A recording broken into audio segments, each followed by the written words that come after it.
There's lots of information out there about the new COVID vaccines, and many people are feeling a bit confused about how they work. Some people are worried about the safety of the vaccines, as they were developed quickly in comparison to other vaccines or drugs out there. So, I'm going to tell you a bit about COVID-19, how the vaccines work, how they were developed, and who is eligible to get them. So that it's easier to understand how the vaccines work, I'm going to start off by telling you how the coronavirus infects your body. Firstly, the virus enters your healthy cells by attaching spiky surface proteins, called spike proteins, to the receptors on the cells.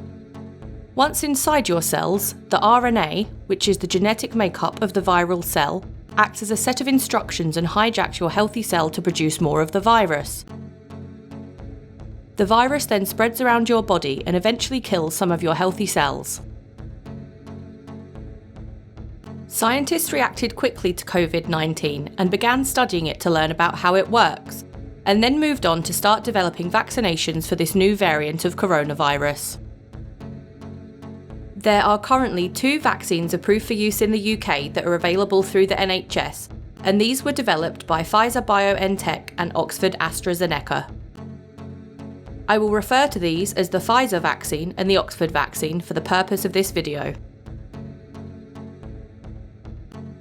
Any COVID vaccine that is approved must go through all of the same clinical trials and safety checks that all other vaccines and medicines go through. The Independent Medicines and Healthcare Product Regulatory Agency, or MHRA, sets out strict standards of safety, quality and effectiveness, which both of the vaccines meet. There are currently more vaccines being developed, but they won't be available through the NHS until they have gone through the same clinical trials and safety checks as the other vaccines.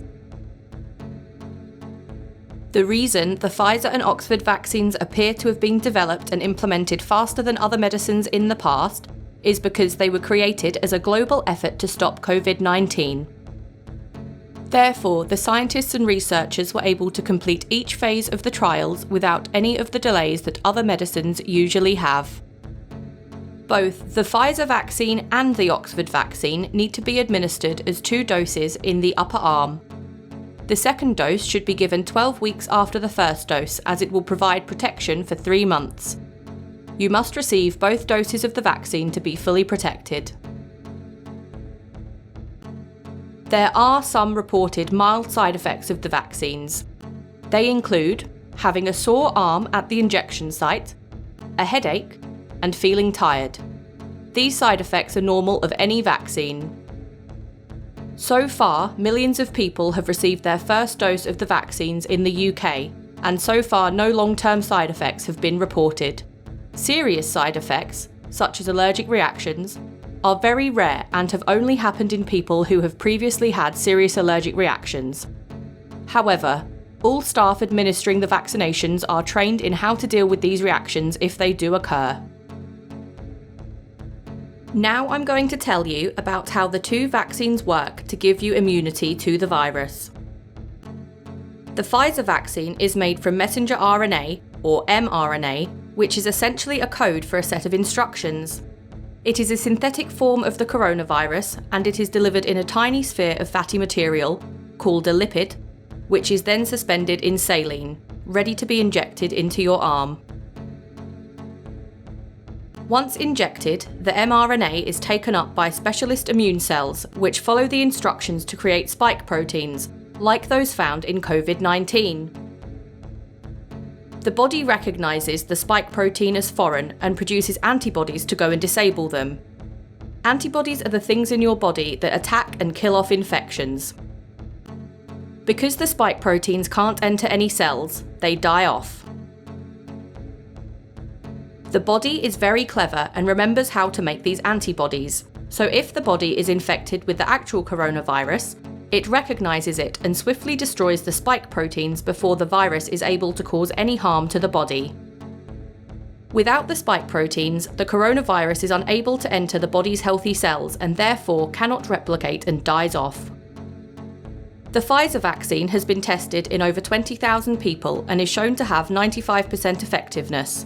It is also effective in people with other medical complications, such as HIV or cancer.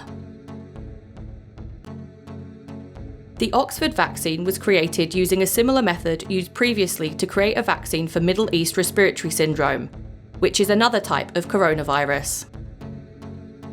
The vaccine is made using something called an adenovirus, which is a milder virus with symptoms similar to the common cold. It is manipulated so that it cannot reproduce within the body and holds genetic instructions to teach the body how to make coronavirus antibodies. The vaccine induces an immune response, which basically means that it gets the body to produce the antibodies it needs to fight off the coronavirus. Like with the Pfizer vaccine, the body remembers how to create these antibodies if it is infected with COVID-19. The Oxford vaccine was first tested on monkeys, specifically rhesus macaques, which have a very similar immune system to humans, and was then tested on people in 3 phases. It has been tested in over 30,000 patients and is shown to have 70.4% effectiveness. In the UK, the vaccines are being administered to at-risk groups firstly, and will be offered more widely as soon as possible. This is at the recommendation of the Joint Committee on Vaccination and Immunity, or the JCVI.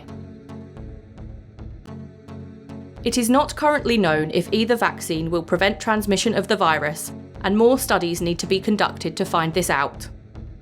Therefore, it is important to continue to follow social distancing guidelines and wear a mask when in public. However, both vaccines prevent people from becoming unwell if they do catch COVID-19, as they induce an immune response in the body so quickly. There is no cure for this disease, so vaccination is currently considered the best option for ending the pandemic.